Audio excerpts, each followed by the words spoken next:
Hello, and thank you for joining today's webinar, NACI Recommendations on COVID-19 Vaccine Interchangeability. My name is Antonella Pucci, and I'm the Project Officer for CANVax at the Canadian Public Health Association. It is our pleasure at CANVax to be hosting the Public Health Agency of Canada webinars on COVID-19 vaccines for healthcare providers. To learn more about this webinar series, please visit our website at canvax.ca/canvaxpresents FAC webinar series COVID-19 vaccines, as indicated in the link you see on the screen. Before we begin, we would like to acknowledge that today is National Indigenous Peoples Day, and that the Canadian Public Health Association's office is situated on the ancestral and unceded territory of the Algonquin Anishinaabe people. They have been the guardians of our land for millennia, and we are grateful for the example their stewardship provides. CPHA is committed to working with all First Nations, Inuit, and Métis peoples and their governments in realizing meaningful truth and reconciliation. Next slide, please. As for a bit of housekeeping, it should be noted that all Zoom attendees are muted. Please submit or upvote questions for the presenters in the Q&A box at any point during this webinar. They will be answered at the end of the presentation. Due to limitations, not all questions can be answered. If you have any questions regarding technical difficulties, please contact CANVax at cpha.ca, and we will reply to you as soon as we can. If multiple people are experiencing the same problem, we'll address it live via a broadcast message in the chat. Our webinar is being recorded and will be made available on canvax.ca and on CPHA's YouTube channel a few days after the end of the presentation, and presentation slides will also be available. We would love to get your feedback, so please fill out our 5-minute post-webinar survey in the evaluation email, and which we'll be sending to you after the webinar. And finally, if you haven't already registered for CANVax or subscribed to our newsletter, visit canvax.ca today to do so. Now I would like to introduce our moderator for today's webinar, Annie Florent-Thielen from the Public Health Agency of Canada. We would like to thank CANVax for their support in hosting us today and for making this webinar possible. My name is Annie Florent-Thielen. I am a nurse in the Vaccine Confidence Group at the Public Health Agency of Canada. It is my pleasure to moderate this webinar with you today. The last 20 minutes of this webinar, we will be dedicating it to the questions and answered periods. We kindly ask you to wait until that time to answer your questions. That is, it is possible that we will answer your questions through the webinar. Without further wait, I would like to introduce to you your speakers for today's webinar. The first speaker will be Dr. Brina Warchowski. She's a public health physician and medical advisor for the Public Health Agency of Canada. She's also an adjunct assistant professor in the Department of Epidemiology and Biostatistics at Western University. She is the past chair of the National Advisory Committee on Immunization, that is otherwise known as NACI. Dr. Shelley Deeks is our next presenter. She's a current chair of NACI and is the Deputy Chief Medical Officer of Health in Nova Scotia. Aside from her membership in NACI, she is the past chair of the World Health Organization's Immunizations Practices Advisory Committee. Next slide, please. Today's webinar will be on the recommendations on interchangeability for the authorized COVID-19 vaccines in Canada. The information you have is based on the statement from NACI that was issued on June 17 and that was brought up to date on June 17. Next slide. None of the presenters today, nor myself, have anything to declare for conflicts of interest. Next slide. For the webinar today, we will start with a short introduction on the National Advisory Committee on Immunization and how they give their advice in response to the FAC, in response to questions from FAC as they relate to immunization. We will discuss the scientific body of evidence on COVID-19 vaccines with regards to interchangeability, and we will explain the NACI practices on recommendations on COVID-19 vaccines interchangeability. Next slide. And to get us started, Dr. Deeks will be starting the webinar. Thank you. Thanks very much, and good morning or afternoon, everybody. If you could go to the next slide, please. Okay, so NACI, or the National Advisory Committee on Immunization, is an expert advisory body that provides independent advice to the Public Health Agency of Canada on the optimal use of vaccines in Canada. NACI is composed of approximately 14 members, and expertise spreads over pediatrics, public health, adult, pharmacovigilance, as well as epidemiology. It's normal for our recommendations to either be broader or narrower than conditions of use that have been approved by our regulator or Health Canada. So basically what that means is it is normal for us not to have exact same conditions of use or recommendations. Our recommendations are advisory in nature, as provinces or territories are responsible for the vaccine policies and immunization programs. So NACI makes recommendations on vaccine use in Canada, and each province and territory decides the vaccine program within their jurisdiction. Next slide, please. In terms of recommendations on authorized COVID-19 vaccines, we have been providing recommendations on the use of COVID-19 vaccines since the first COVID-19 vaccine in Canada was authorized in December. And in fact, even before that, we provided recommendations on priority populations. Our recommendations aim to achieve Canada's pandemic response goal, which is to minimize serious illness and overall deaths from COVID-19, as well as societal disruptions. We also have an immunization goal, which is to enable as many Canadians as possible to be immunized against COVID-19 as quickly as possible, while ensuring that high-risk populations are prioritized. Recommendations support ongoing work between federal, provincial, and territorial governments to roll out COVID-19 vaccines as efficiently, equitably, and effectively as possible. Next slides, please. In terms of the recommendations, we assess how best to use a COVID-19 vaccine to achieve the greatest public health benefits, considering the spread of COVID-19 in Canada and the risks for population subgroups. So the risk for people acquiring disease, as well as to the risk for serious illness among those who acquire disease. We also look at safety, efficacy, and effectiveness data from clinical trials and real-world use. Of course, at the beginning, we were focused on clinical trials, but as the vaccine has been rolled out in populations, we're now looking at real-world data. We consider the expected vaccine supply in Canada, as well as elements of ethical decision-making. So we consider ethics, equity, feasibility, and acceptability. We update our recommendations as new vaccines become authorized for use in Canada, and as the evidence on the authorized vaccines evolved. So it is natural that NACI makes continued recommendations given how quickly evidence is emerging about vaccines. Today, we've published recommendations on the use of the Pfizer vaccine, Moderna, AstraZeneca, and Janssen vaccines, and on subjects such as the extended dose interval, as well as interchangeability of vaccines. Next slide, please. Now, what this slide does is tries to give you an idea of the roles of the various groups who are looking at vaccines. So both Health Canada and FAC are part of the federal government. So Health Canada is the regulator. So they're responsible for the regulatory review of products. So they authorize vaccine products or vaccines for specific indication. Their focus is the individual use of vaccines, the risks and benefits of the vaccine for the individual.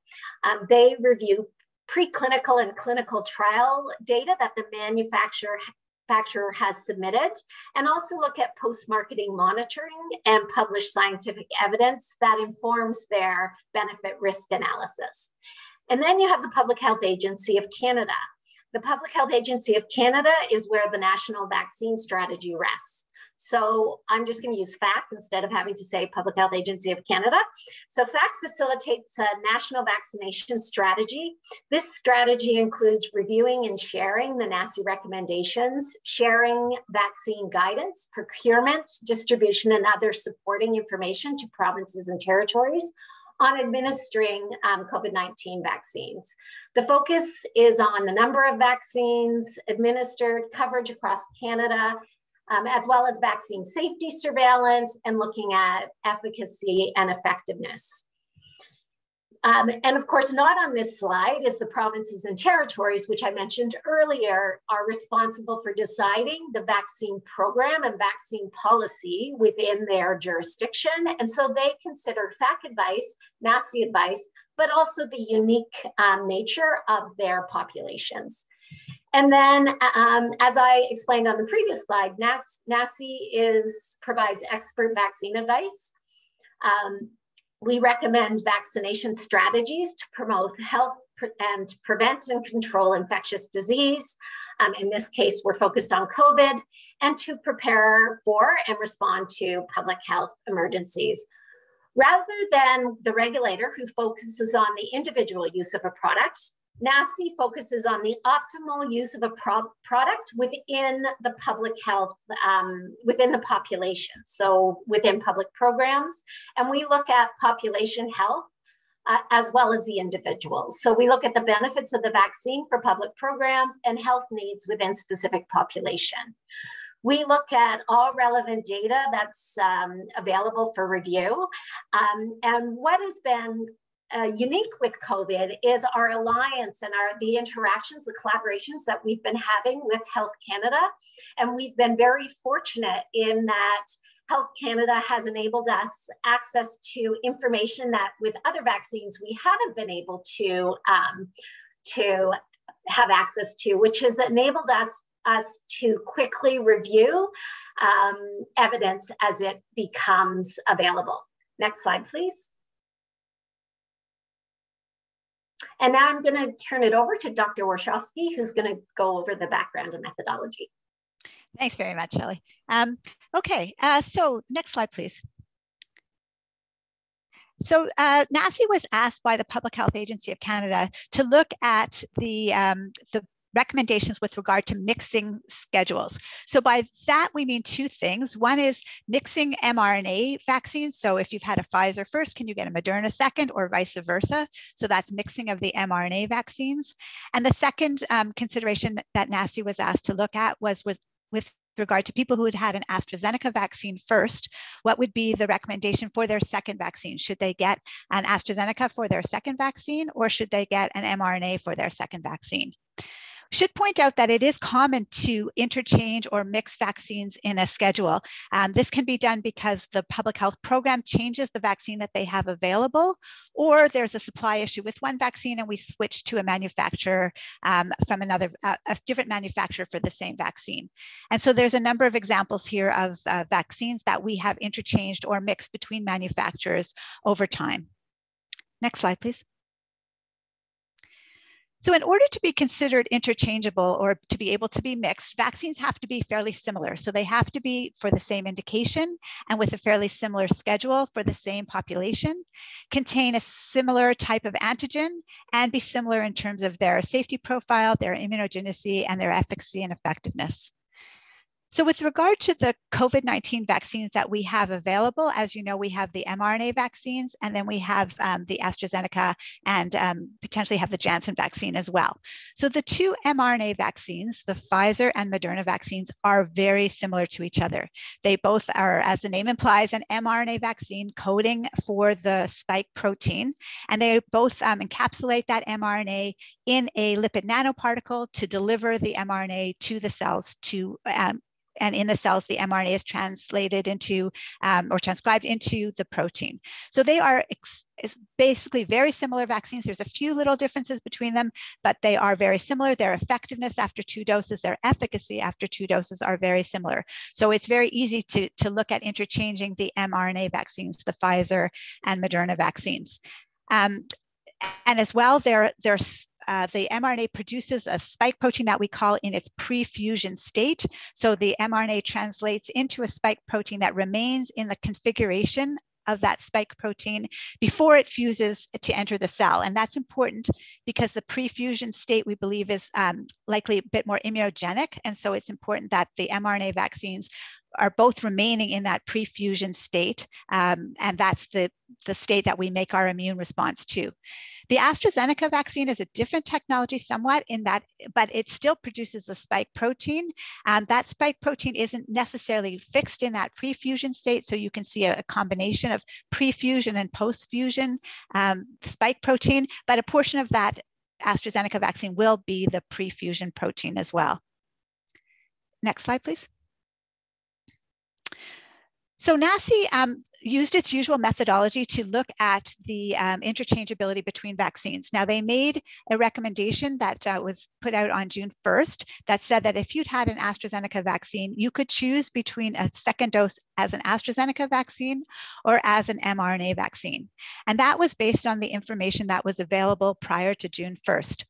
However, shortly after NACI issued their recommendations, some new studies came out that looked at the immunogenicity, so the immune responses, when you mixed schedules between AstraZeneca and the Pfizer vaccine particularly. And so NACI looked at these additional studies that had come out and updated their recommendations on June 11th. As per usual, as Shelley mentioned, NACI looked at all their recommendations through an ethical filter or an ethical lens, and they also continue to monitor the evidence as it emerges. And this is an evolving area. Even after NACI issued its recommendations on June 11th, an additional study has come out, and we expect to see further studies on this area. Next slide, please. So when NACI first issued the recommendations on June 1st, they were looking at 3 studies. These are the ones listed here. There was one from UK, one from Spain, and one from Germany. Now, only the one from Spain gave us some immunogenicity data, so how well this mixed schedule worked to generate an immune response. The other 2 studies, the one from UK and one from Germany, originally only gave us reactogenicity data, so in terms of side effect profile. So we really, prior to June 1st, NACI only had one study looking at the immune response, and then 2 additional studies that looked at how reactogenic or the side effect profile when you mixed AstraZeneca and a Pfizer vaccine. However, shortly after that June 1st statement came out, some additional information came out. So there were 2 additional German studies that looked at immunogenicity. And one of the studies that had originally only looked at reactogenicity, the Hillis study, it came out with some immunogenicity data. So just following that June 1st recommendation, there was some additional immunogenicity data that allowed NACI to relook at their recommendations and update those recommendations, which is par for the course in this ever-changing field of evolving evidence with a newly emerging disease and newly emerging vaccines. So NACI was very responsive and updated their recommendations based on that new information. And that's what we're going to walk through is the new information or the available information looking at an AstraZeneca Pfizer schedule compared to other schedules that were available. Now, most of the studies were done looking at AstraZeneca Pfizer, but it doesn't mean that it wouldn't be the same for an AstraZeneca Moderna schedule as well, because we know that AstraZeneca and Moderna, Pfizer and Moderna, as we've mentioned, are very similar vaccines. So we'll talk about AstraZeneca and Pfizer. That's how the studies were done, but it equally will apply to using AstraZeneca and Moderna as well. Next slide, please. So it's important to note that the discussions about interchangeability using AstraZeneca and an mRNA vaccines are in the context of this vaccine-induced immune thrombotic thrombocytopenia, which we'll call VIT for short. And this is an adverse event that involves blood clots and low platelets that occur after viral vector vaccines in some instances. We've noticed them particularly after the AstraZeneca vaccine, but they are also noted after the Janssen vaccine. The risk for VIT after AstraZeneca vaccine is higher after the first dose of the AstraZeneca vaccine, with the risk of about 1 in 50,000 recipients. And it's lower with regard to the second dose of AstraZeneca. So we know that, particularly from the UK, where this data comes, that after the second dose, the risk of VIT is lower. It's about 1 in 600,000 to 1 in 750,000 after the second dose of an AstraZeneca vaccine. Now, because of this risk of VIT, a number of countries made some recommendations for people who had received a first dose of AstraZeneca vaccine. They recommended that an mRNA vaccine be used for the second dose, and that was particularly in Denmark, Finland, France, Germany, and Sweden. Now, in the case of NACI, NACI looked at the risk of VIT after AstraZeneca vaccine, particularly after the second dose. They also looked at the availability of our mRNA vaccines, which, as you know, has increased substantially over time. We now have a lot of mRNA vaccine supply. They also looked at that general principles of vaccinology with regard to interchanging vaccines that we've mentioned before, and they looked at the emerging evidence of the safety and immunogenicity of these mixed schedules, which we're going to go through in the next few slides. Next slide, please. Okay, so now we're going to switch to the scientific evidence that informed NACI's decision-making. On the next slide.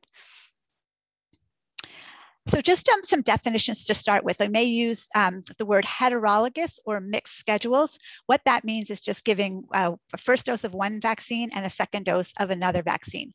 So for the studies that we're going to talk about, the main heterologous schedule that they looked at was giving an AstraZeneca first, followed by a Pfizer second. And that we'll call AstraZeneca plus Pfizer, or we'll call that the heterologous or mixed schedule. Now, there was some experience with a mixed schedule with the COVID-19 vaccines in a mouse model. So that was available.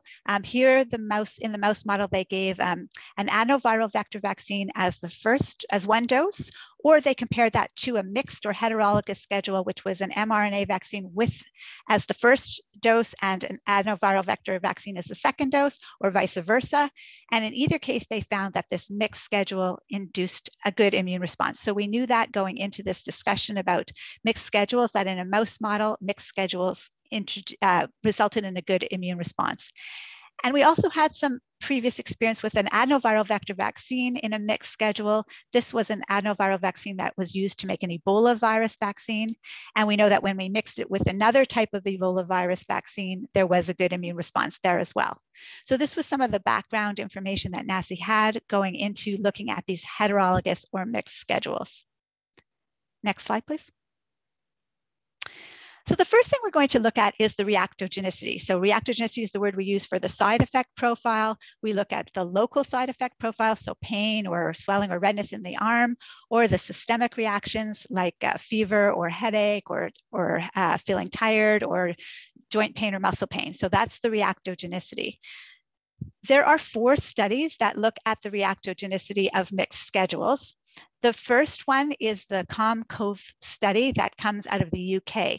And here they looked at a mixed schedule of either AstraZeneca followed by Pfizer, or Pfizer followed by AstraZeneca. Those are the heterologous schedules they looked at. And in either case, the interval between the 2 doses, between the AstraZeneca Pfizer or the Pfizer AstraZeneca, was a month apart, so 28 days apart. And they compared that to what we call the homologous schedules. So that's where you use the same vaccine for the first and the second dose. So there was a homologous AstraZeneca schedule and a homologous Pfizer study. And here they found that the heterologous schedules, so the mixture of AstraZeneca Pfizer or Pfizer AstraZeneca, resulted in somewhat more reactogenicity, so somewhat more of a side effect profile compared to the homologous schedules. But here was what they were noticing is that more people had some of the same local or systemic side effects that were seen before. They weren't more severe. They were just happening a little bit more frequently in the schedules that were mixed compared to the schedules that were homologous. However, in the other studies that we looked at, there were 3 other studies. They didn't notice this increase in reactogenicity compared to whatever they were comparing in those studies. What they did note, though, is that we know that when you get a single dose of AstraZeneca vaccine, the highest reactogenicity is after the first dose. After the second dose, you tend not to get as much reactogenicity. And this is sort of contrary to what we usually have. And normally, and with the mRNA vaccines, what you usually see is you get a certain reactogenicity with the first dose and get a higher reactogenicity with the second dose. But with the AstraZeneca in a homologous schedule, you see the more reactogenicity with the first dose and less reactogenicity with the second dose. When they did the mixed schedule, though, they actually found that the mixed schedule was lower, you get lower reactogenicity compared to that first dose of AstraZeneca alone. So if you had the first dose of AstraZeneca gives you a high reactogenicity. When you add your second dose as a Pfizer or as an AstraZeneca, you get lower reactogenicity compared to having that first dose of AstraZeneca. So it didn't raise any safety concerns about the reactogenicity when you mix the schedule. There was some suggestion that if there's a short interval between the AstraZeneca and the Pfizer, you might get a bit more of some of the local and systemic side effects, but nothing out of the usual and nothing to be particularly concerned about. Next slide, please. So now we're going to switch to talking about the immunogenicity. So here we're looking at the immune response that's generated after you have the vaccines in various schedules. And we're looking at both the antibody or humoral immune response and the cellular or T-cell immune response. So the optimal study that we're looking for here is a study that looks at AstraZeneca followed by an mRNA vaccines. In this case, they often use Pfizer. So an AstraZeneca followed by Pfizer, and comparing that to an AstraZeneca followed by AstraZeneca. So a heterologous AstraZeneca Pfizer compared to a homologous AstraZeneca, because that's really the policy decision that we're trying to make. And that would be the optimal study. But you'll see a number of our studies look at various combinations of that. They don't exactly look at what we're initially trying to look at, this heterologous AstraZeneca Pfizer and homologous AstraZeneca. That's the optimal. And optimally, they should also be given at the same interval. So your AstraZeneca Pfizer should be given at the same period of time apart as your AstraZeneca. That is the optimal study. And you'll see I'm going to present 4 studies. It's only the last one that actually gives us this optimal comparison of AstraZeneca Pfizer at an interval, and then AstraZeneca at that same interval. So the first study we saw was this study here from Spain. And what they compared here was AstraZeneca followed by Pfizer with an 8 to 12 week interval between them. But the comparison here was an AstraZeneca alone. So all the comparison group had was the 1 dose of AstraZeneca that they originally got and no booster at all. And that was compared to the heterologous AstraZeneca followed by Pfizer 8 weeks apart. So here, all they could really say, and this was the only immunogenicity study that NACI had available prior to the June 1st recommendation. Here, what they could say is that when you had an AstraZeneca vaccine and you boosted it with a Pfizer vaccine, you got a very robust immune response. You got a really good immune response to antibodies that looked at the receptor binding domain, the part of the antibody that binds to the ACE enzyme to enter the cell. You got a very robust immune response against that portion of the spike protein. When you looked at the antibodies against the whole spike protein, you also got a very robust immune response when you boosted an AstraZeneca with a Pfizer vaccine.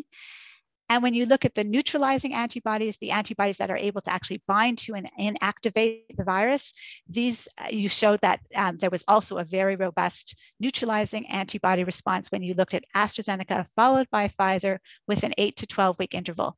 But they could not, as I mentioned before, compare that to anything else because the only comparison was people who had only AstraZeneca, so no booster at all. But it did give us a good sense that there was going to be a boost and a good boost when you took people who had had AstraZeneca and you followed that by a Pfizer or an mRNA vaccine. So the next slide shows the next study that became available. And this was a study from Germany. Now, this was a small study. They only had 26 participants. And here they looked at AstraZeneca followed by Pfizer, so a heterologous schedule with an 8-week interval. And they looked at both the B cell, the humoral, and the cellular immune response. But the comparison here was a Pfizer-Pfizer schedule. And it was a Pfizer-Pfizer schedule that they had done in some other study or in some other context. It actually wasn't part of this study. It was sort of a historical Pfizer group. And they actually didn't tell us the interval for the Pfizer group. So it gives us, again, a sense of how well AstraZeneca can be boosted by a Pfizer, but it wasn't the optimal comparison. The optimal comparison being AstraZeneca. Here it was a comparison to Pfizer, and without much detail about the Pfizer group. So they showed that when you gave the Pfizer after the AstraZeneca and you measured the immune response after the second dose, there was a good increase in antibodies, in IgG antibodies, IgA antibodies, and neutralizing antibodies. So a good immune response, as we showed before, when you boost an AstraZeneca with a Pfizer. And here they actually showed that the neutralizing antibodies were very effective as well against some of the variants. So when they looked at the neutralizing antibodies generated by AstraZeneca followed by Pfizer, after that Pfizer dose, there was good neutralizing antibodies against the Alpha variant, the Beta variant, and the B.1.617. And these were actually higher than the antibody responses they had seen in their historical Pfizer comparison. So the next slide shows the third study that became available. And this is another study that was available from Germany. This is the study that originally we had reactogenicity information, and then what became available is immunogenicity information. So here, what they compared is healthcare workers who had had AstraZeneca, and then 10 to 12 weeks later, they had a Pfizer vaccine. So that's the heterologous schedule. And in the homologous schedule here, they compared Pfizer with Pfizer at a 3-week interval. So here there's two things going on. They're comparing AstraZeneca and Pfizer compared to Pfizer and Pfizer, but the intervals are also not the same. So they're comparing the AstraZeneca and Pfizer 10 to 12 weeks apart compared to Pfizer and Pfizer only 3 weeks apart, which is the traditional way that Pfizer is administered. So what they showed is when they measured the antibodies 3 to 4 weeks after each of the doses, they showed that for the first dose after the AstraZeneca alone, the antibody responses were lower when they compared that to after the Pfizer alone. So 1 dose of AstraZeneca induced a lower antibody response compared to 1 dose of Pfizer. They then looked at what we call the avidity of the antibody response after the second dose. And avidity means the affinity or the strength at which the antibody binds to an antigen. And here they found that the avidity was higher, so the strength of the binding was higher in the heterologous AstraZeneca followed by Pfizer schedule compared to the Pfizer followed by Pfizer schedule. But we know that avidity tends to increase the longer the interval between the doses. So the more you go between doses, the higher your avidity. So it's hard to tell here whether that increase in avidity is because the AstraZeneca and Pfizer was AstraZeneca followed by Pfizer, or whether it was because that's a longer interval that was used compared to the Pfizer, which used a shorter interval of 3 weeks. So it's really hard to tell because, again, there's two things going on in this study, what that increase in avidity was due to. Was it due to the mixing of schedules, or was it due to the longer interval between the AstraZeneca and the Pfizer? They did show, though, that the binding after the second dose was similar in the AstraZeneca followed by Pfizer compared to the Pfizer followed by Pfizer. So the binding antibodies and the neutralizing antibodies were similar in that heterologous and in the homologous schedule. So similar between AstraZeneca Pfizer and Pfizer. And they actually showed that the T cell response was even a little bit higher in the AstraZeneca followed by Pfizer compared to the 2 doses of Pfizer. So again, this is a good indication that you get a good immune boost when you follow an AstraZeneca followed by a Pfizer, and it's quite similar in some respects to the Pfizer schedule. But again, this wasn't the optimal thing to assess. This study here that you see here, this Barros-Martin study, this is actually the study that allowed us to really look at what we wanted to look at, which is AstraZeneca followed by Pfizer compared to AstraZeneca followed by AstraZeneca. And here both of those schedules were given at the same interval. They were both given 73 to 74 days apart, so about 10.5 weeks apart. So here what they did is they took people who had had an AstraZeneca vaccine and they allowed them to choose what they got for their second dose. So they could choose AstraZeneca for their second dose, or they could choose Pfizer for their second dose. And if they chose AstraZeneca for the second dose, then they were getting a homologous AstraZeneca schedule, about 10.5-week interval between those two AstraZeneca doses. Or if they chose the Pfizer, then they were getting a heterologous schedule of AstraZeneca followed by Pfizer with a 10.5-week interval between those doses. And they measured the immune response in between dose 1 and dose 2, and then 16 to 18 days after dose 2.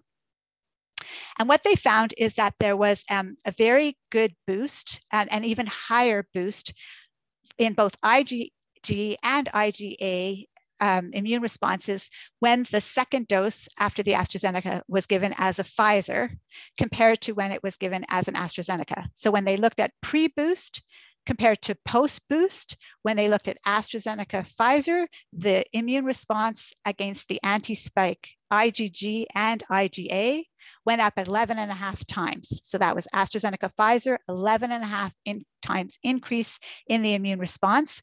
And when they looked at an AstraZeneca followed by another AstraZeneca, the increase in immune response was 2.9-fold. So a bigger increase pre-boost to post-boost when you boosted with the Pfizer as opposed to boosting with the AstraZeneca.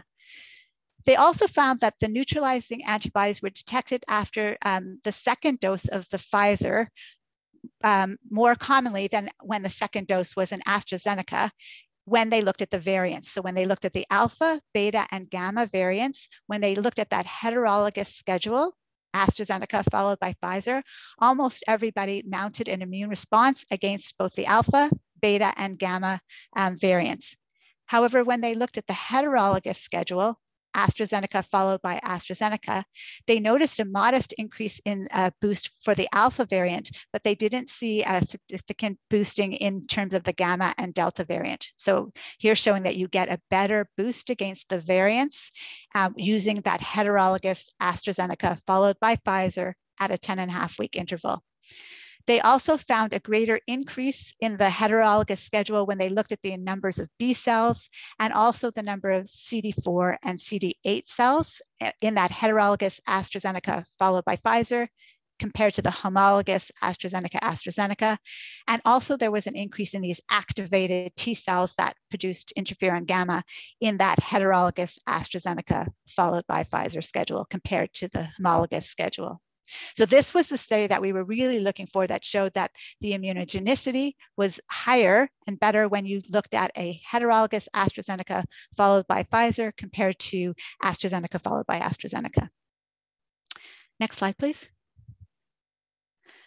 So we have to remember that all the studies that we have available here are immunogenicity studies. They look at the immune response, and we don't know exactly what that means in terms of the effectiveness or how well that means the vaccines will work in the real world. There's a suggestion it's possible that if you get a better immune response, as we've seen with the heterologous schedules, that immune response may work better. It may result in better effectiveness. It may result in better effectiveness against the variants, or it may result in an immune response that lasts longer. We don't know that for sure, but that's a possibility. So we will continue to monitor these heterologous schedules as we gain more information about the immunogenicity, which we've shown you, and there's more data coming, but also hopefully we will get some effectiveness data on how well these mixed schedules are actually working in the real world as well. So I'll now pass it back to Dr. Deeks to continue with the NACI recommendations. Thanks very much. So next slide, please. So NACI looked at all of the evidence that Dr. Warshawski just went through and updated our recommendations on interchangeability. Next slide, please. So we actually did not update this recommendation. This recommendation was updated the previous, with our previous update. We did change a few of the wording though, because we were getting asked a lot about interchangeability of a series started with one mRNA vaccine, so let's say Pfizer, and whether you could complete it with Moderna. So what we've said is that if readily available, the same mRNA COVID vaccine should be offered for a subsequent dose in a vaccine series that was started with an mRNA vaccine.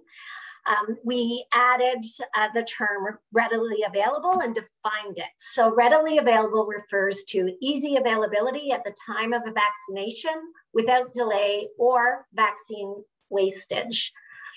We then went on to say that when the same mRNA COVID-19 vaccine product is not readily available, the other product should be offered if authorized in that age group and can be considered interchangeable. So for instance, you can complete a series started with Pfizer with the Moderna vaccine and vice versa, and that's a strong NACI recommendation. So the previous dose should be counted and the series need not be restarted. So this recommendation is basically saying that you can consider the two mRNA vaccines as interchangeable. And if you start with one mRNA vaccine, you can complete it with either of the two mRNA vaccines. Next slide, please. Now, this is a change. We looked at the data that Dr. Warshawski presented, and we did make a change with in terms of series initiated with a viral vector vaccine. So what we recommend is that while either an AstraZeneca or mRNA vaccine may be offered for a subsequent dose in a series started with AstraZeneca, an mRNA vaccine is preferred as a subsequent dose due to the emerging evidence, including the possibility of a better immune response, as well as the safety evidence of a mixed schedule. Nonetheless, regardless of which product is offered, a complete two-dose series is important for protection, and the previous dose should be counted and the series need not be restarted. So that means that anyone who received AstraZeneca should be considered that they've completed their COVID-19 vaccine series. And anyone who receives AstraZeneca followed by Moderna or followed by Pfizer should also be considered that they've completed their COVID-19 vaccine series. Next slide, please. These statements are available online, and what we're doing is we're updating. So when you click on the NACI website, you'll get the most recent statement, which contains all of the updated information, but there's an archive such that you can see the previous recommendations if you so wish. So this current document is actually quite comprehensive. It's approximately 120 pages long, but they're all available online.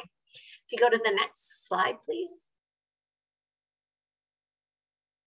And we encourage everybody to subscribe to NACI publications and updates to the Canadian Immunization Guide. If you subscribe, you'll get a push out when there is any updates to the guide or the statements. The other thing that we have done is and this is now not in the realm of NACI, but what the Public Health Agency of Canada has done is pairing with our NACI statement, we are now producing, or FAC is now producing, a more plain language version that is better geared to non-healthcare providers, that provides an overview of the information that has changed in the latest statement. Next slide, please. I think that's, FAC also has a healthcare provider toolkit. So we encourage everyone to be familiar with the website and where you can get a lot of very detailed information about COVID-19, including the disease, the vaccines, as well as vaccine hesitance information and confidence in vaccine safety information. FAC is also producing weekly updates to the vaccine safety surveillance data that is being collected throughout the country. Next slide, please. And that's just links where you can find this information. And I think if we go to the next slide, that should be it. Yes, and now we're open for questions. Thank you, Dr. Deeks, for such a thorough explanation. Also, thank you to Dr. Wachowski for the same. I would like to invite you to use the Q&As tab at the bottom of your screen to ask your questions that you may have on the topic of vaccine interchangeability. It's possible, given the time that we have left, we will not be able to answer every single question that is out there. I also want to remind you, while you ask your questions, I see a lot of people are already commenting here, that we are recording this webinar today, and it will be put on the CANVax website for the download. So you can actually view the website at the webinar at a later date again, and you can also download the presentation slides. They will be up there in a few days from now. Okay, so without waiting any further, I would also like to invite you to attend our webinars on vaccines and variants, which will be offered on June 23rd and in French on June 28th. To register to those webinars, please visit the National Collaborating Center for Infectious Diseases at www.nccid.ca.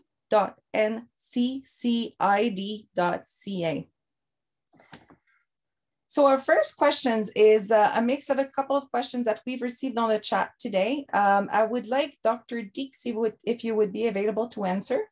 The first question was about the independence of NACI compared to FACS. So can you speak to this about the independence of NACI, and as well as in the same context, we have this question saying that understanding that the public has much more awareness of NACI statement during COVID, how is NACI adapting their methods of releasing guidance to ensure that it can be properly understood by non-healthcare professionals? Yeah, thanks very much for the question.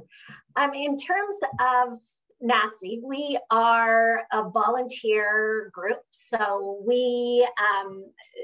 what happens is FAC puts out a call for members, and individuals with the expertise apply with a letter of support and get invited to participate in NACI. And we provide the advice. Typically, non-COVID, we meet 3 times a year, and in Ottawa. During COVID, we've been meeting weekly or sometimes twice a week. It's purely volunteer, so people do not get paid for their time or their expertise. And we provide advice to the Public Health Agency of Canada, and then they then take that advice and post it on their website. So there is an independence. We have to declare conflict of interest, and those are posted on the website. And at the beginning of each meeting, we ask for additional conflicts of interest. I did mention that what the Public Health Agency of Canada has done to try to address the issue about our statements are not that user-friendly. And that is actually by design, because they are very evident, they're evidence-based statements, and we want to ensure that we include the evidence within the statements as well as grading of the evidence. But what the Public Health Agency has started to do is make a plain language version of the statement available to assist with some of the translation, given how recognized the statements have become within Canada. Thank you. Another question that we've received is, if the mRNA vaccines are interchangeable, why does NACI recommend that you get a second dose of either, but it is still preferable to have a second dose of the first vaccine? This makes individuals hesitant and make individuals think there's a problem with mixing the mRNA vaccines. Dr. Warshawski, would you be able to take this on? Yeah, for sure. So I think what NACI is saying here is if you go to a clinic and both are available, so you've had, let's say, your Pfizer first and both are available, then you take the one that is the Pfizer, because that's exactly how the studies were done. However, if you go to a clinic and you've had Pfizer and Moderna is only available, then it's totally fine to get the Moderna vaccine as the second vaccine.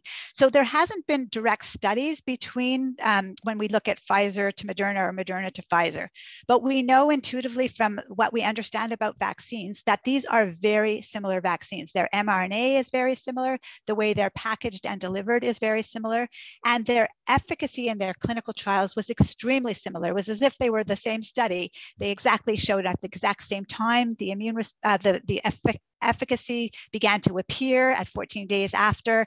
And we know that in the real world, they're both performing very similarly. So there's absolutely no concern about mixing one with the other. And so if you're at a clinic, you've had Moderna, Pfizer's available, and that's all, take the Pfizer.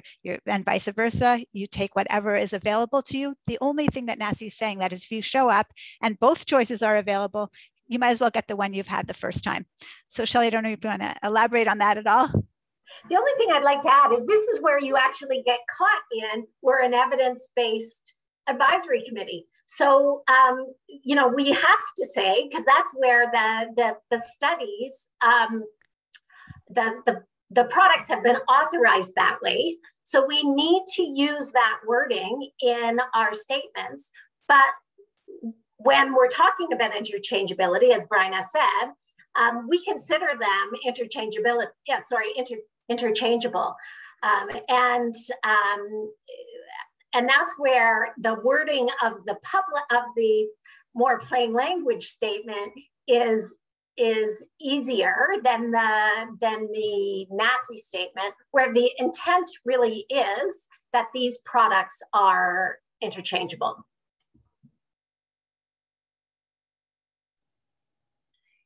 This ties pretty well into the question that keeps coming is, do we have any evidence based yet on the interchangeability that as far as the Moderna vaccine is involved? Dr. Warshawski, would you be able to take that on? Yeah, so Moderna with AstraZeneca or Moderna with Pfizer, is that just? Actually, you can tackle either or both. We've had questions about both topics. So good question. Okay, so when we talk about Pfizer, Moderna, Pfizer, there's no direct evidence yet. It's all that indirect evidence that we've talked about, that these are very similar vaccines. They're performing very similarly. And so we don't see any problem with interchanging them one to the other, depending on what's readily available, as we talked about before. Now, with regard to AstraZeneca, all of the studies have been done with Pfizer, because that's the product that's available in some of the countries that they are studying this in. So far, no one's actually studied AstraZeneca and Moderna, but we expect that to be very similar, because we know that Pfizer and Moderna are very similar to each other. The studies that have looked at AstraZeneca and Pfizer can be extrapolated to the same studies that would look at AstraZeneca and Moderna. They just haven't been done yet. So we have no problem saying that if you've had an AstraZeneca, it's preferred for your second dose to get an mRNA vaccine. That could be a Pfizer or a Moderna, again, depending what's available when you seek that second dose. Thank you very much. I'd like to keep you for the next question, if possible. So a question that we've received online a few times before the event was that how will we be able to track down which vaccines caused an adverse reactions if Canadians will be mixing and matching doses? Yeah, so that's a good question. So most of our adverse reactions, most of the things we see commonly after vaccines happen in a very short period of time after the vaccine. So they usually happen in the first few days after the vaccine. So we'll know if it's after your first dose, we'll know that the vaccine side effect is related to that first dose. If it's related to if it occurs like in the first few days after your second dose, it would be fair to attribute it to that second dose. Now we will be monitoring whether we see anything that we wouldn't expect in these terms of these mixed schedules, but based on the studies that we have to date, and as we said, there are a number of studies already, 4 studies that have looked at the reactogenicity in these mixed schedules. We haven't seen anything untoward or anything that we wouldn't expect in terms of reactogenicity after the mixed schedule. So really it's mostly related to timing. After the second dose, we would attribute most of this, any of the side effects to that second dose, but we will be watching to see if there's any side effects that would be different than expected with that mixed schedule. But so far we haven't seen anything that would suggest any concern based on the studies that we have seen to date. Thank you very much. I do see, I want to acknowledge that we're seeing online an increased popularity for questions related to travels and proof of vaccinations and all this. Just to mention that this is outside of the scope of the current webinars, but we will be taking that to our working groups who are working on the topics, and hopefully be able to come back at a later webinars with some answers. In the next question, we've received quite a few people who have interest about the vaccines and guidance for pregnant ladies or persons. So I was wondering, Dr. Deeks, would you be able to talk to us about the recommendations regarding the second dose during pregnancy?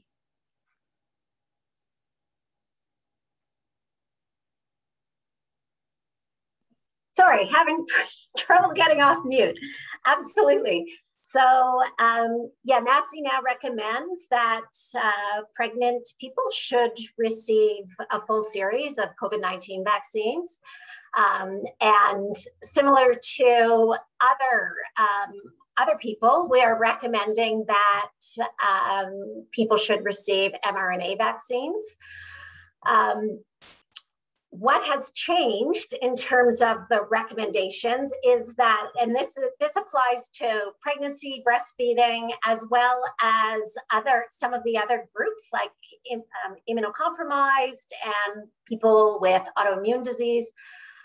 Initially, because pregnant women were excluded from the clinical trials, we indicated that individuals who are pregnant may be offered COVID-19 vaccines.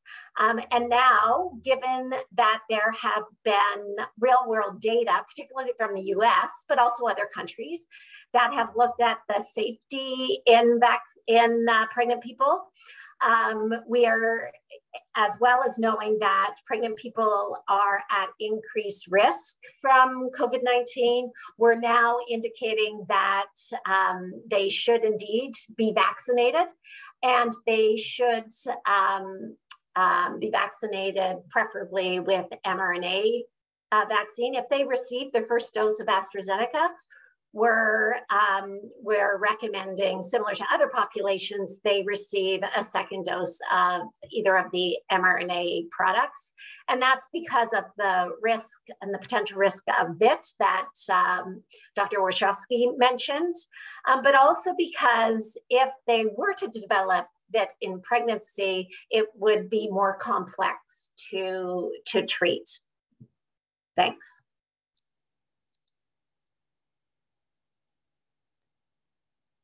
Well, this takes us to the end of this webinar for today. I would like to give a special thank you to Dr. Deeks and Dr. Warshawski for taking time of their precious schedule to be with us today. We are truly appreciative of this.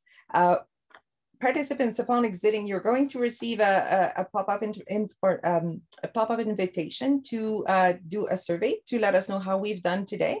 We would welcome your feedback and we'll be happy to have future webinars with you again. Keep monitoring the websites from CANVax.ca and also nccid.ca for future webinar invitations. On this, I wish you a great day and thank you for being with us.